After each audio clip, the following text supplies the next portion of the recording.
Question 3. Samples of 4 hydrocarbons are completely burnt under the same conditions of temperature and pressure. Which sample produces the greatest volume of CO2?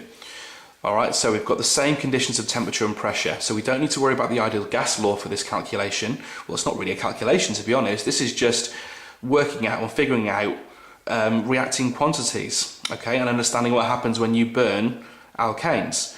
So remember, we're looking at combusting these different alkanes under the same conditions of temperature and pressure. So he's thinking about an equation for each one. Now remember, whenever you write an equation to show combustion, the number of carbons in your fuel is always equal to the number of carbon dioxide molecules that form. So, if I have 0.4 moles of ethane, I will produce twice the amount of carbon dioxide, because if I was balancing the equation, C2H6 would produce 2 moles of CO2. Okay, so 1 mole of C2H6 would produce 2 moles of CO2 to balance out the number of carbons. So in this case, 0.4 moles of ethane would produce 0.8 moles of carbon dioxide. Okay, and if we want to calculate the volume, then you'd multiply, so volume is moles over 24,000 or 24.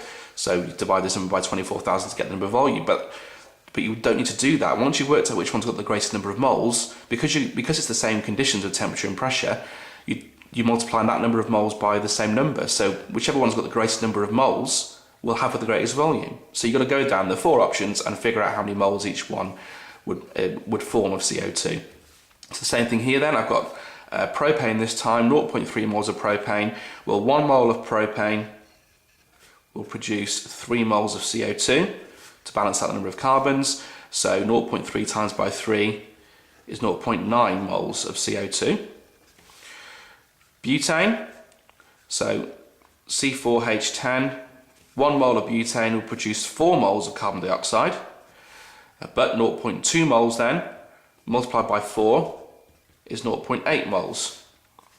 Okay, so we've got the greatest one so far being B, and the last one do the same again. Pentane this time, C5H12, will produce 5 moles of CO2 to balance out the number of carbons.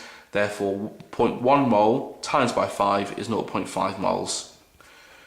So if I was to multiply all of these by 24,000, that will give me the greatest volume, and therefore, because B has got the greatest number of moles of CO2, that will have the greatest volume. So your answer to question 3 is B.